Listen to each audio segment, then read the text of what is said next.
பூடி 95 எரிபொருள் மானிய திட்டத்தின் கீழ் வழங்கப்படும் மாதாந்திர ஒதுக்கீடானது 200 லிட்டராகவே தொடர்கிறது என்றும் அது 150 லிட்டராக குறைக்கப்படவில்லை என்றும் நிதி அமைச்சு விளக்கமளித்துள்ளது. நேற்று இரவு 11 மணியளவில் பூடி 95 அமைப்பில் பராமரிப்பு பணிகள் மேற்கொள்ளப்பட்ட போது சில பயனர்களுக்கு மாதாந்திர ஒதுக்கீடு 150 லிட்டர் என காட்டப்பட்டதாக அமைச்சு தெரிவித்துள்ளது. இது தொழில்நுட்ப கோளாறால் ஏற்பட்ட காட்சி பிழை மட்டுமே என குறிப்பிட்டுள்ள அமைச்சு அப்பிரச்சினை தற்போது கண்டறியப்பட்டு சரி செய்யப்பட்டுள்ளதாகவும் தெரிவித்துள்ளது.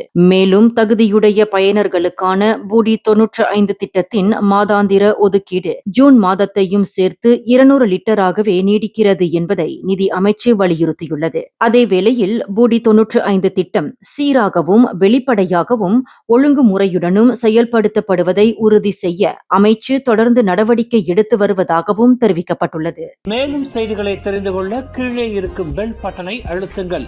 உங்கள் மகிழ்ச்சியை வெளிப்படுத்த லைக் மற்றும் ஷேர் செய்யுங்கள். தொடர்ந்து திசைகளோடு இணைந்திருக்க சப்ஸ்கிரைப் செய்யுங்கள்.